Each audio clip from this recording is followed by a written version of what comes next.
It's off. It's working. You can hear it? Yes. Okay. I can hardly hear it anyway. But as long as you can hear it, that's good enough. That's actually a very good phrase when you're meditating, to overcome a craving, to say to yourself, this is good enough.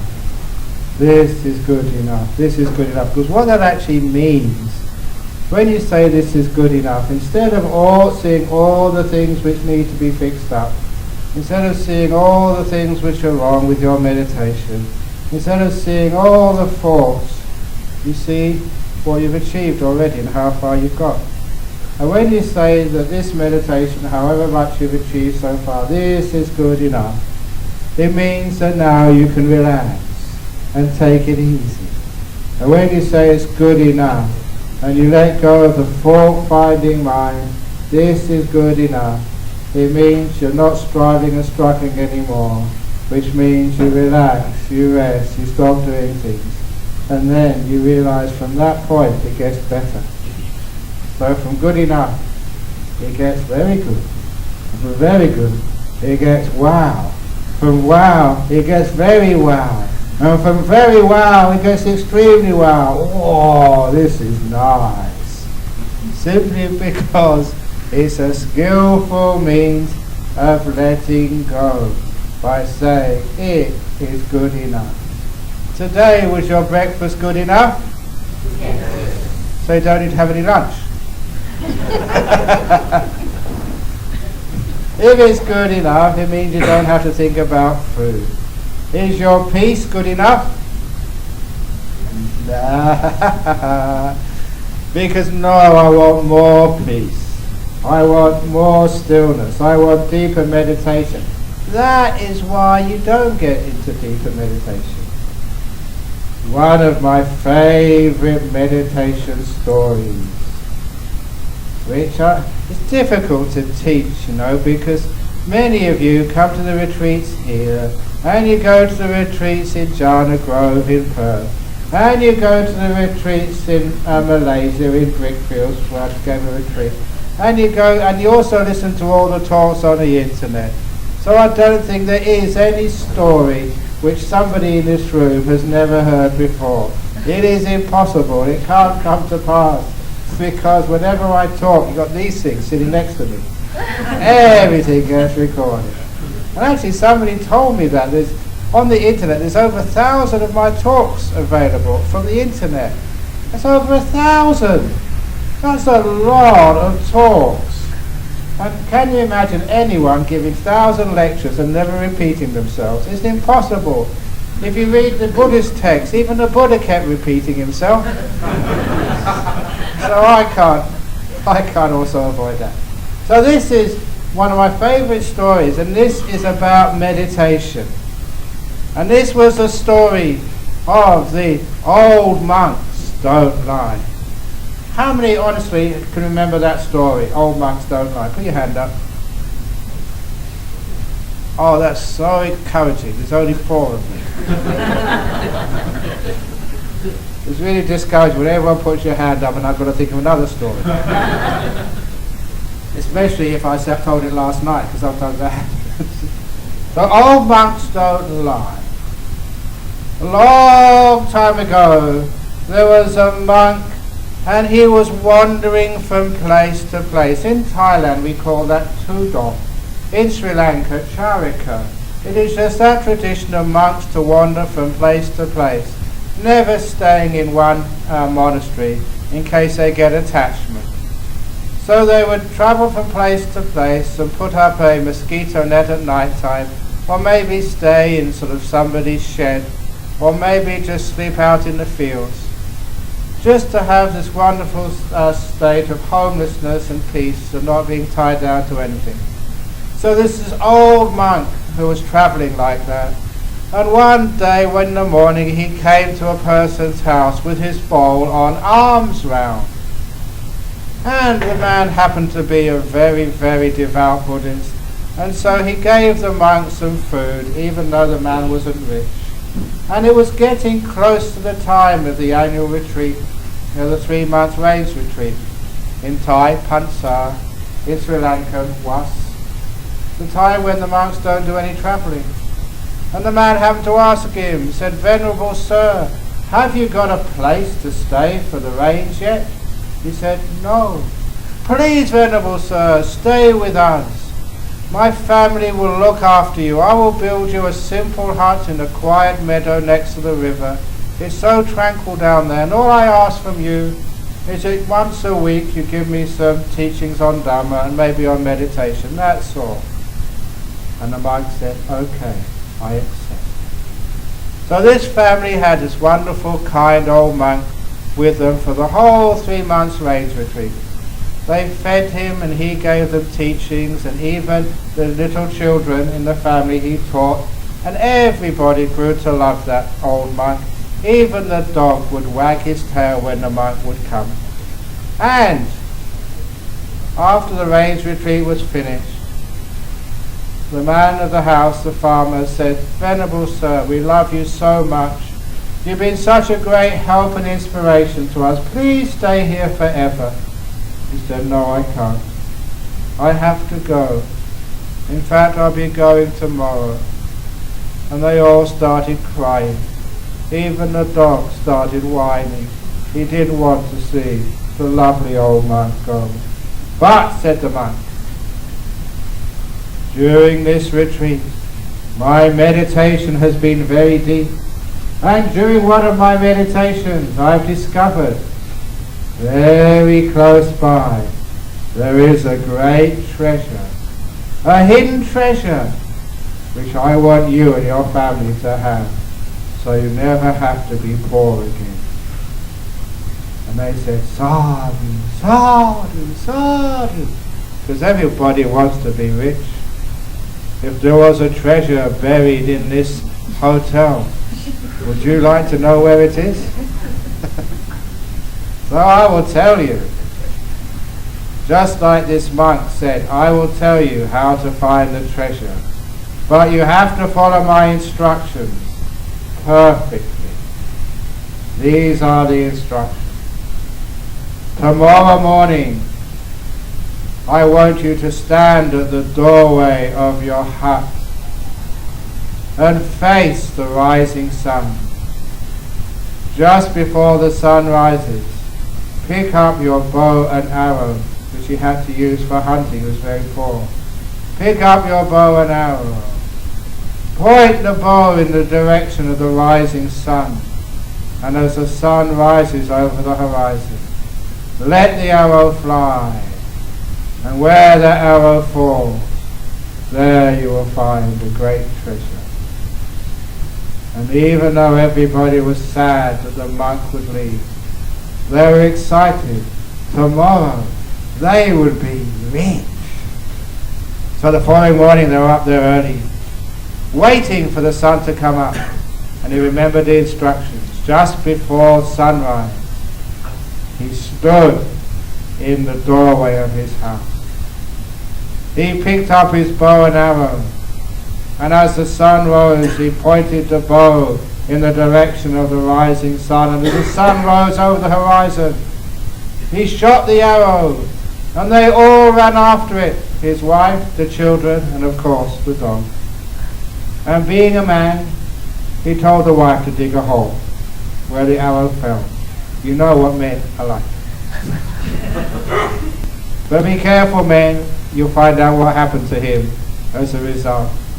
Because she dug, and she dug, and she dug, and what did she find? Nothing, only trouble.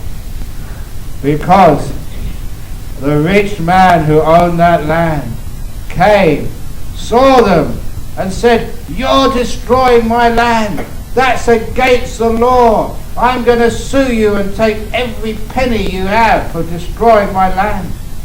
And the wife said, "It's not my fault, it's my husband's fault. He told me to do this." That's what women are like. And the husband said, "It's not my fault, it's this old monk's fault. He told me to dig this hole."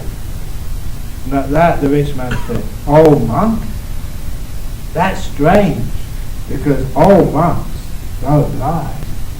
What did that old monk say? And when the rich man heard the instructions, he said, I know where you went wrong. Look at you. You're so poor. You're so thin. You've got no muscles on you. You need to be rich and fat and strong like me. I'll tell you what, said the rich man. Tomorrow I will fire that bow and arrow. I know where it falls we'll find a great treasure, because old monks don't lie. And we'll split it 50-50.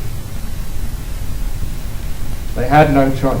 So the following morning, it was the rich man there who's standing at the doorway of the house. And this time, the husband had to carry the spade to dig the hole. That's karma. If you get somebody else to do your dirty work, you have to do it tomorrow.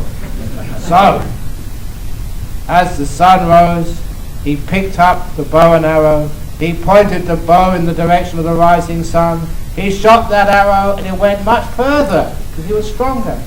And they all ran after it. The rich man, the farmer, his wife, the kids, and of course the dog. And this time the husband had to dig the hole. He dug, and he dug, and he dug. What did he find? Nothing, only more trouble. Because this time the arrow landed in a field belonging to a general in the army. And the general happened to be coming past with his soldiers. And when he saw this man, this farmer, destroying his field, he told his soldiers, cut off his head, he's destroying my land. And the farmer said, no, it's not my fault. The rich man told me to dig this. And the rich man, no, that's not my fault either. It's this old monk's fault who told us to do this. And at that, the general told his soldiers, stop, put your swords away. I'm a Buddhist too, said the general, and old monks don't lie. What did he say? And when the general heard, he said, oh, it's obvious where you all went wrong. What does a farmer or a businessman know about shooting bows and arrows? You have to be a soldier, a warrior, someone who's trained in archery. Tomorrow, he said, I will shoot that bow and arrow. And where it falls, I'm sure we'll find a great treasure, because old monks don't lie. And we'll split it 3 ways. So they all agreed. And the next morning, it was a general holding the bow and arrow at dawn as the sun rose, standing in the doorway of the house, pointing the bow in the direction of the rising sun. And as the sun rose, he shot the arrow. And that went a long distance, because he was a professional. And they all ran after it. The general, the rich man, the farmer, his wife, the kids, and the dog. When they found that arrow, it was this time the rich man's job to dig the hole. And he dug and sweated and dug and panted and dug and sweated some more. He dug a big hole. And what did they find? Nothing, only more trouble. Because this time the arrow landed in the garden belonging to the king. That was big trouble. Because the king had everybody arrested, including the general and the dog. And he asked the general, why did you destroy my field? And the general said, because the rich man's story. And the rich man said, no, it's because the farmer told me. The farmer said, no, because this old monk told us we'd find a treasure here. And at that the king said, did you say old monk? Yes, sire. I'm a Buddhist too, said the king. And I know that old monks don't lie. There's something strange going on here. I'll put you all in jail for a few days, even your dog, but I'll look after you. And I'll find out where this monk has gone, arrest him, and find out the meaning of this. It only took 2 or 3 days. They found that monk, brought him back to the palace, and the king interviewed him. Old monk, you got these people into big trouble. Why? And the monk said, because, your majesty, they never followed my instructions. What do you mean? Said the king. Listen, sire, I will explain it to you tomorrow morning. I invite you to follow those instructions. And I guarantee you, sire, that where that arrow falls, you will find that treasure. And there's enough there to be split 4 ways and make even you, a very rich king, happy. Imagine how much money there's there for the poor family. And the king agreed. And the following morning, the king was there, the general, the rich man, the farmer, the wife, the kids, and the dog. And the old monk as well. And so the king stood at the doorway and turned around to the monk. And the monk said, "Correct, sire." And the king picked up the bow and arrow and turned around to the monk. "Correct, sire." He pointed the bow in the direction of the rising sun. "Correct, your majesty." And as the sun rose, he was about to shoot the arrow. "Wrong, your majesty. I never told you to shoot the arrow. I told you to let the arrow fly." And the king understood. He parted his thumb and finger, and the arrow fell right between his feet where the king was standing. And there they dug only a small hole, and they found this huge treasure, more than enough to satisfy a king who had 1/4, and the whole family was very rich. And the monk said, "If you follow instructions, you will find the treasure, because old monks don't lie." And it's not just finding the money. When we let the arrow of craving fall, we let it fly, we let it go. Where does the arrow of craving fall? Right where you're standing, right here, right now. And if you let the arrow of craving fall right here, you will find the treasure. More than enough to satisfy a king, let alone you. You'll find the treasure of Nibbana. Right here, right now, where you're sitting, when you let the arrow of craving go. And it falls right where you are. But when you shoot the arrow of craving over there and over there, trying to find happiness by becoming rich, or your business succeeding, or passing all your exams, or getting jhanas, or getting insights, if you shoot the craving over there, what do you get? Nothing, only trouble. And that's been the story of many people's lives. Craving this and craving that, and where it falls, you dig a hole, you get into more trouble. But if you let the arrow of craving go, it falls where you are, and there you find the great treasure. Peace, bliss, freedom, enlightenment. And that's very true. I can vouch for that, because now I'm over 60, I'm an old monk. And old monks don't lie. Well, that's a nice old story, which tells you about what meditation is. Now we're shooting the arrow of craving all over the place. And okay, you're not working now. You're not worrying about the stock market, maybe, I don't know. But we still even crave for spiritual things. We please let it all go. And it can only fall in one place, right where you are. And that is where you find the treasure. Which is why I spend a lot of time trying to get people to be in the present moment, just to be here. But that's where you find the treasure. Not thinking, oh, later on this afternoon, I'm going to get a nice meditation. Or later on this morning, I'm going to get enlightened. Or I'm going to go this afternoon, so this is it, this morning, I'm going to meditate here, and I'm going to get it, I really am going to get it. No, that's shooting the arrow of craving. Let it go, and where it falls is right here, and right now, and there you find the arrow of craving. Or like my glasses. These are only reading glasses. I don't really need them to see, it's only to read things. But I keep them on my nose all the time, because that's the only way I can remember where they are. When I first started using these glasses, I kept using them, and one day I was going into the city for the weekend, and I'd packed the bags for the city, only a bowl and my little bag, and just as I was leaving the monastery I thought, oh my goodness, I can't find my glasses. And I looked in my bag and I couldn't find them anywhere. I looked on the car and I couldn't find it anywhere, and I asked my driver, you better turn back, I've lost my glasses. And that's when he said, Ajahn Brahm, look on your nose. Has that ever happened to you? So that's why now I never put them in my bag, I always keep them on my nose, but that way I don't know where they are.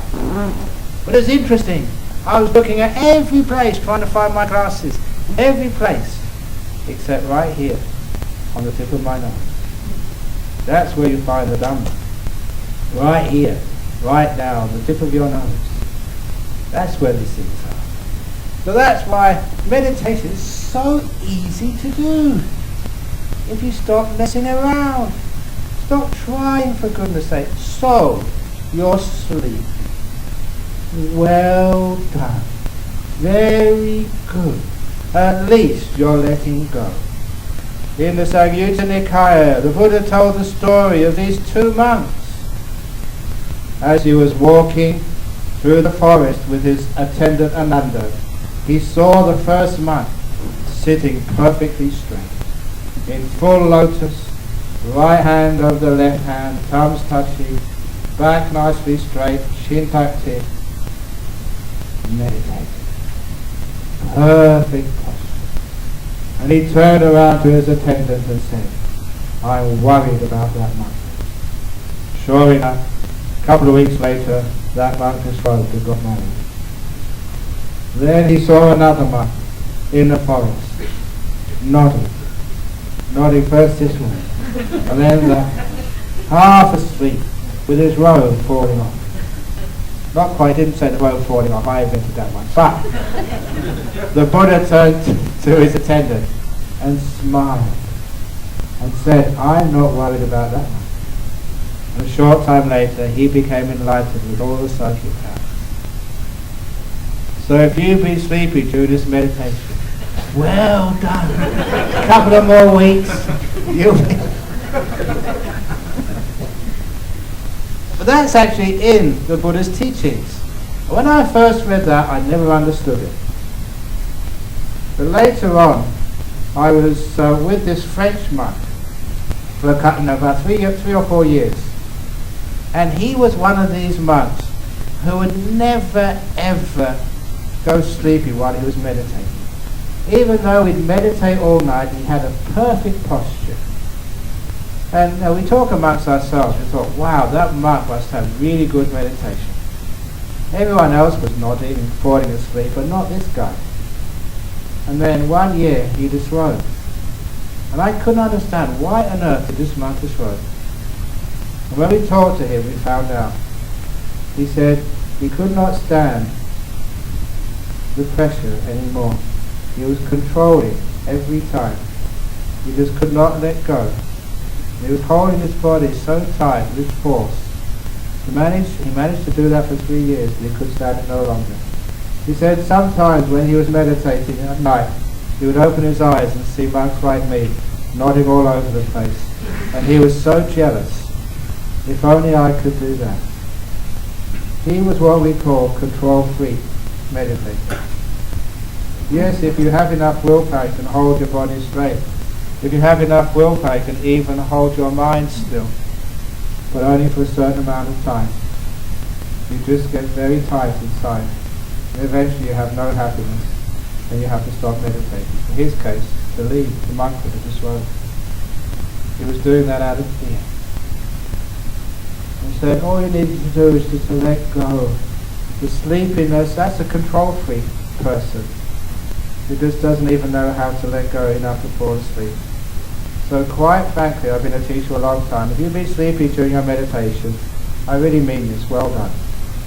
At least you're letting go that much to be able to fall asleep. The real trouble people are the ones who can't stop thinking, they can't even go to sleep. They're always controlling. A lot of time because of fear. Afraid what might happen if they let go a little bit of their life. They stop controlling. But look, it's wonderful to let go. Sometimes I remember this one occasion I went to give a talk to some executive group in Perth, and at the end, these are very, very sharp people, and they said, we weren't just listening to you, we were just looking at you when you gave your talk. And she said, I noticed your robe keeps falling off. And he said, now that really describes what your meditation is like. He said, it's just so loose and free and open, and if it falls off, you don't worry about it. And she said she was brought up in a Catholic convent where all these nuns were so tightly dressed. And he said that's what their character was like. Everything was rules and regulations and so tight they were not relaxed at all. It was a terrible place to go to school in. He said this idea of being loose and open and free, that is showing you're letting go of trying to control your mind. You're leaving it be. And then it becomes peaceful all by itself. You're letting go of the arrow of faith. Just letting it go. It falls only one place, right where you are. After a while, all the sleepiness does go. Sometimes I'm sleepy because I have to work very hard. Sometimes I don't get enough sleep when I'm back in monastery. Sometimes I'm tired, but if I am tired, I'm not embarrassed about letting my head droop down. I let it be. I don't fight it. Because I know it's the controlling which stops the mind being peaceful. By letting it be, I don't fight it. The sleepiness soon disappears, like the sun coming up in the morning on a misty day. The sun just burns off the mist. The sun of mindfulness and kindness soon makes all the sleepiness vanish. But then when it does vanish, I'm peaceful. When I used to try and fight the sleepiness, when I was a monk in Thailand, I used to find I haven't enough willpower if I want to use it. So I tried fighting sleepiness, and eventually you break through. As soon as you broke through the sleepiness, I couldn't stop thinking. So I calmed down the thinking, calmed it down, and fell asleep again. You can never find that middle way where you're alert, with no sleepiness, but not restless. It's either sleepiness or restless or sleepiness. Is that you? It's because you fight. You really let go, just allow sleepiness to be. Open the door of your heart to sleepiness. Open the door of your heart to stupidity. Open the door of your heart to anything. You'll find the sleepiness soon loses its grip. The dullness evaporates. And when it does evaporate, you're left with peace. You've been making peace all the time. That's actually how it works. Now I know that some of you are going home later today. Others of you are staying to do some more meditation. But whether you're going home or staying, once you get into this meditation, you can't really stop. Which is why I like to say not just how to do it, but what you can expect will happen. Told many things about the events which happen in meditation. Once the sleepiness disappears, you tend to wake up, you're naturally bright, you don't need to sleep so much. Already a couple of people have said, during this retreat I have some insomnia. It's not insomnia. All it is because you're not using your brain so much, at least not as much as you do when you're working back at home. It means you don't need to sleep so much. If your car doesn't leave the garage, it doesn't need to be filled up with gas, with petrol. So because you're not using your mind and it's not stressful, you don't need so much sleep when you come on the retreat. So if you don't need to go to sleep, don't go to sleep. Just enjoy the peace and the quiet. It costs a lot of money to come on this retreat. So imagine, if you have 1 hour's less sleep, you have 1 more hour in the resort, more than anybody else. You really are getting your money's worth. Because once you're unconscious in sleep, you could be anywhere. So, enjoy the retreat. Go for the midnight swim. Or the 2 o'clock or 3 o'clock swim if you really want to. Under the moonlight. Meditate under the trees when there's no one else around. So quiet, so still, so peaceful. And if you can do things like that, what you're doing is just working with your body, and understand if you don't, want to go to sleep, you don't have to go to sleep. And that's actually happened simply because you get some more energy coming up. Not only that, because you start to relax, the body starts to feel much better, and the mind starts to feel much better, and people start sitting longer periods of time. Already in those question times, people ask, how long should you meditate for? That's not really a good question. You meditate and meditate and meditate. When you feel like coming out, you just come out. It doesn't really matter how long it's been. And if you do things like that, you don't really worry about time, you will actually discover that you meditate longer and longer because you're more and more peaceful. You're not trying to beat your PB, your personal best. It just happens, that's all. And you find because you're getting peaceful, because you're getting still, you tend to meditate longer and longer and get deeper and deeper. And sometimes you surprise yourself. You can meditate for hours. And you think, wow, how did I manage to do this? It's just natural, that's all it is. You sit, have a good time. But this is what you can expect as you get into meditation more and more. There'll be times when you're so peaceful, you carry on meditating and have a great time. Because what happens, you go through these stages of meditation. The stages of just becoming more and more still, more and more peaceful. And as you get more and more peaceful, you get more and more happiness. Remember that simile I gave of Sam, Atta, Vipassana and Metta the dog going up Meditation Mountain? As you meditate more and more, it's not only you get more still, but you get more happiness, you get more clear. That's how you get the insights, because your mind is becoming brighter and brighter. The classic story I give, which you probably heard so many times, the monastery where I live, up in Serpentine on top of a hill just south of Perth. For 7 years I've been going up and down that hill in a car. One day I decided to walk up the hill where I live. It was about 2 and a bit kilometers from the bottom of the hill to the top. But as I walked up, it was one of those experiences which I use as a simile for meditation, because it was strange. I could not recognize that hillside. Even though I've been living up there for 7 years, it looked totally different than what I remember seeing through the window of a car. And I couldn't understand what was going on. I started seeing things I'd never noticed before, and what I saw was more beautiful. I stopped still, and when I stood still, the hillside changed again. And it became even more beautiful, and I saw things I'd never ever noticed before in 7 years. It was such a weird experience. How come I was seeing this hillside for the first time after living up that road for 7 years, going up and down maybe 2 or 3 times a day? 2 or 3 times a week, sorry. And then I realized what was happening. The nature of sight.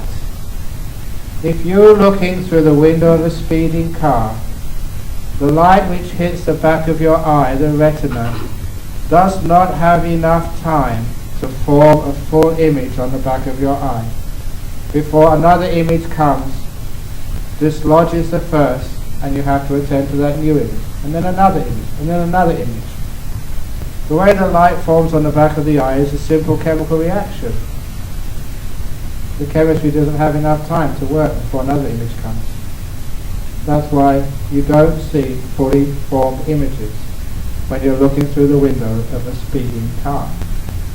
As you go slow, as you get out of the car and walk, you have more time. The light which falls on the back of your eye forms a more complete image, and the colors are more developed, they're richer, they're fuller. So you see more, and it becomes more beautiful when you walk. But when you stand perfectly still, only then do you have the time to form the full image on the back of your eye. And the colors, only then, are very rich and beautiful. That's why, when I stood still, I saw things in that hillside which you can never ever see looking through the window of a car. If you don't believe me, when you go home to where you live, You've probably always gone up and down that road in a car. One day, walk down the road where you live, and it'd be like seeing it for the first time, and that's very freaky, because you've lived there for so many years. And I think you can understand that simile. Many of us live our lives so fast, it is like looking, like seeing, like hearing, like feeling through the window of a speeding car. We miss so much, and what we miss means it's not beautiful anymore. It's dull and washed out and ordinary. But when you go more slowly, especially if you stop, what you see, what you hear, what you feel, what you know, is more full, more complete, and far more beautiful. That is what happens in meditation. As you slow down, what you experience becomes much more beautiful, much more fun, much more full of pleasure. There's many stories, I say, of what happens when you start to slow down in meditation. Happiness just comes because everything looks beautiful. There will come a time when you meditate and you're very still, you open your eyes and look at the carpet. Wow, what a beautiful carpet that is. Is that a beautiful carpet you're sitting on? Pretty ordinary, isn't it? But after meditating, you can see so many more colours in that carpet. And the shades of dark green or yellow and white become far more brilliant, simply because you're going slowly. Your senses can pick up so much more. You go outside and see a flower on a tree, that's incredibly beautiful, like it's been polished. All that is your senses are so slow, you can really see deeply into things. And I love telling the story that once in Jhana Grove, I was having a very, very deep meditation. I came out afterwards, and I just had to go to the toilet. And after doing my thing in the toilet, I just happened to look in the bowl. Wow!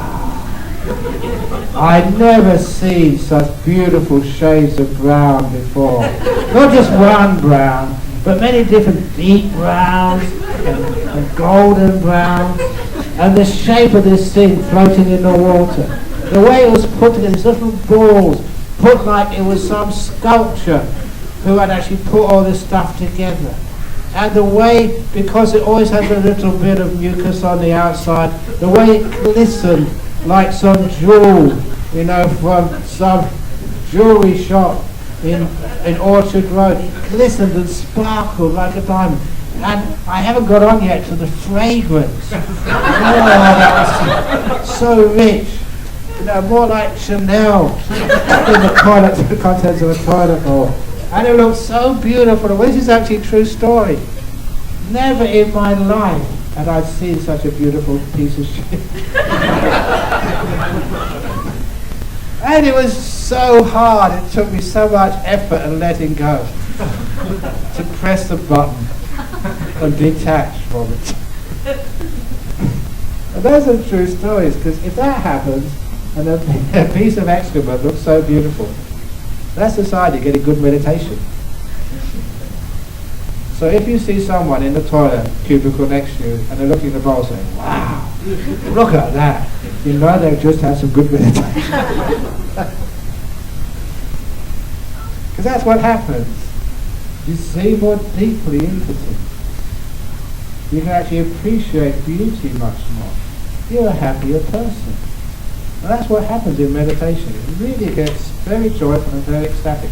Simply because you're letting go. You're finding that treasure. More than would satisfy a king. More than would satisfy anybody. It satisfies you. Peaceful, calm, joyful, having a great time. So you can tell the progress of your meditation simply by how much happiness you have. Sometimes people come and ask me and they say, oh, I got this jhana, I got that jhana, but a lot of times I don't believe them. Instead I look at their jhana indicator, which is their mouth. If their mouth is horizontal, sorry, you haven't got anything. If their mouth is turned up at the edges, maybe. If it's almost reaching their ears, Okay, you've got it. That's what actually happens. You get so peaceful, so much joy. And it's such a revelation to know that in religion you can have fun. You know, I remember religion as a kid. We'd go to these churches, they were freezing cold, stone walls, there was no upholstery on these hard oak benches called pews. And the priest would give such a boring sermon. There were never any jokes at all. I can't remember any jokes said at sort of a service in and it was just so dull and heartless, and there was no joy and happiness there. It was such a wonderful revelation, and when I came to do some meditation, it was full of joy and full of happiness and full of peace. It's just really what I wanted, like everyone else wants. It's not just peace, it's blissful peace. And the more you meditate, the happier you become. So when you get home, if you're getting more miserable, you are not meditating the correct way. Even if you think you're enlightened, you've got all this wisdom, I'm sorry. If you're more happy, more free, more light, less controlling, more able to adapt to life as it changes, well done, you're getting somewhere in this meditation. And that's actually how it works. So you sit here, no expectations, because expectations is going off into the future. Just sitting here, being with this body first of all, relaxing it, being with this mind, present moment awareness. No past or future, get rid of all that stuff. That's not going to make you peaceful. Being in this moment, not controlling this moment, just letting it be, being kind, being gentle, being at peace with this no matter what it is. Even if it's a restless mind, just leave it alone. The restlessness is old karma, the result of having worked so hard. The tiredness is old karma, because again, if you're working too hard, your brain is tired. You can't change the result of old karma. All you can do is make sure you're making good karma right now. Which means even if you're restless, make peace with it, be kind, be gentle, just leave it alone, let it be. One of my stories, to say what I mean, one of these extreme stories, after being a monk for about 5 or 6 years, I found this wonderful monastery in the north of Thailand, in Medang district, up in the mountains. Remember, I was an English monk. Because I was an English monk and I still like my tea, that's what attracted me to my teacher, Ajahn Brahm. Anyone whose second name meant tea was a teacher for an English monk. So I went off to stay with Ajahn T and became his disciple. And then when I heard this monastery was in the middle of a tea estate, high in the mountains above Chiang Mai, I thought, wow, that's the place for me. This was like the dream monastery for an English monk. Abandoned, deep caves, good food, and best of all, no one was interested in meditation or hearing teachings. Great, they could leave me alone for the whole 3 months. You know, all they wanted to do was to feed me once a day. And I thought, deal. So I went up there and had this wonderful time. The perfect monastery. No one to bother me. Could meditate all day, just 1 meal a day, nice, easy, enough tea as I could, I could bathe in the tea, I had so much. And things started going wrong. First of all, it was okay. But then I started being restless. And more restless. And more restless. And when you get restless, you start thinking really weird things. And I started thinking of what I call unmonkish thoughts. Of old girlfriends. Of romance. Of sex. Even weird things as well. I didn't want to think about that sort of stuff. I'm a very good monk. I like being a monk. But then stop it. None of that stuff. But you know, the more I tried to stop it, the more these unmonkish thoughts started coming in. The picture of this old girlfriend. I wonder what she's doing now. No, stop it. Romance. I'm still very young. I can still... No, stop it. And all that sort of stuff started coming in. Now, fantasies like men have and girls have as well. And I tried to stop it. I couldn't. And it was really driving me crazy. And it was getting worse and worse and worse. And the terrible thing was, there was no one staying with me. I was by myself. I had no one to talk to and ask advice from, so I was going crazy. Until I thought of this idea. There was a big Buddha statue in the room. So I decided to talk to the Buddha. Weird. It's only a brass statue. So I said I was in trouble, and I said help. And sometimes, you may not get advice from the Buddha, but you get an inspiration. And I got an idea, a strategy. And my idea was to make a deal. And the deal was, from 3 to 4 p.m. every afternoon, I'd allow myself to think of anything. I would not stop any thought at all.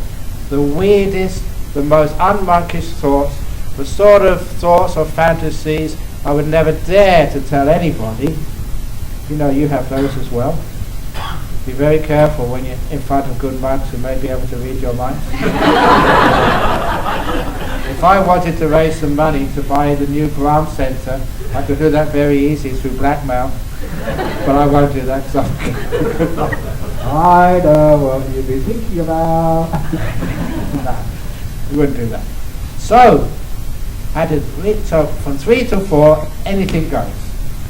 The weirdest, kinkiest, strangest, any thoughts at all, you could come in from 3 to 4. I would try and stop it. That was the deal. The rest of the day I'd behave.